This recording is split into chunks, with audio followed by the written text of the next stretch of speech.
Toastmasters, distingués et invités. Ce matin, j'ai le plaisir d'évaluer, on va dire, un membre de la relève qui a le vent dans les voiles chez Toastmasters. Alors, ce matin, Olivier doit vous présenter un discours dans le livre L'art de raconter, le 3e projet, qui est la morale de l'histoire. Ce discours-là doit toucher des aspects de la vie humaine, de nos préoccupations, tout en étant un discours simple et qu'on doit sentir qu'il y a un genre de complicité avec le public, nous. Ça devrait être un discours assez intime, selon le livre Toastmasters. La conclusion devra avoir un impact, alors on va la remarquer, on va voir comment Olivier peut se débrouiller avec ça. Il a des objectifs personnels, évidemment. Il veut que ça soit fluide, intéressant, parce que ce n'est pas une histoire à lui. Il a emprunté cette histoire-là, alors il doit la rendre comme si c'était personnel. Alors là, il va lui mettre de la pression ce matin. Et il doit respecter le temps, évidemment.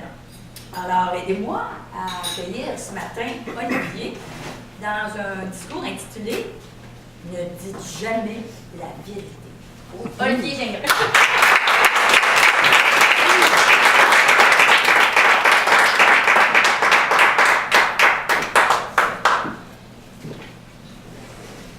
Bon matin tout le monde! Bon matin! Alors ce matin, j'ai envie de vous raconter une histoire.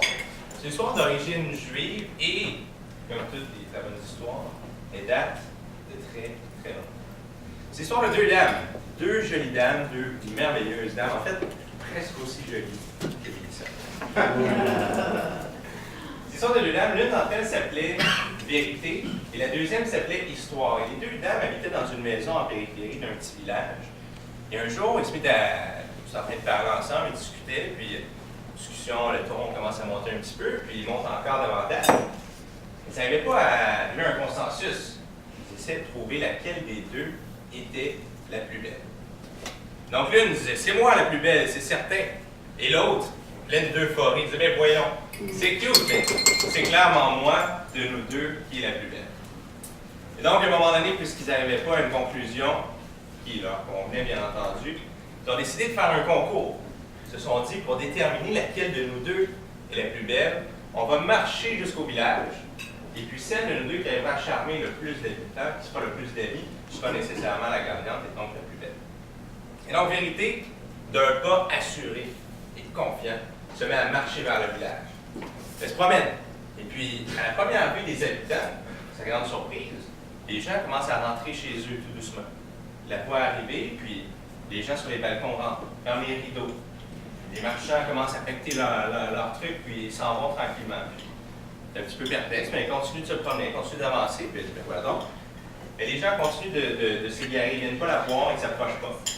Puis elle arrive à l'autre bout du village, elle dit, ben voyons donc, qu'est-ce qui va se passer? Elle dit, je ne vais pas perdre ce concours-là, ça ne marche pas, il faut que je trouve quelque chose.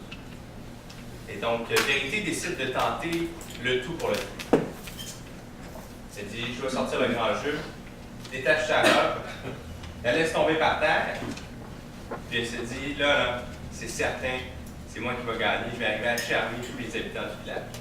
Donc, flambant nu, Vérité se remet à marcher à travers le village, mais je comprends rien, même les derniers quelques passants qui étaient là rentrent chez eux, ferment les portes, barrent les portes, même les chiens et les chats ne s'en approchaient pas.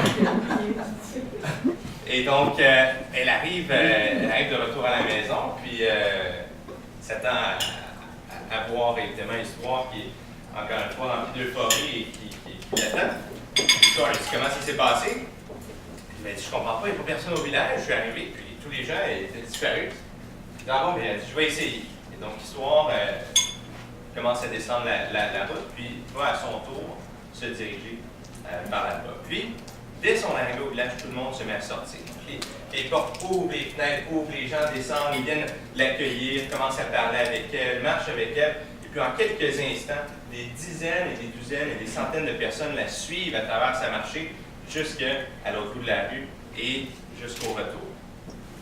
Quand elle arrive à la maison, Vérité, elle avait l'air piteuse, elle dit, écoute, tu as gagné, c'est évident, c'est toi de nous 2 qui est la plus belle. L'histoire, c'est nécessairement la plus belle de nous 2.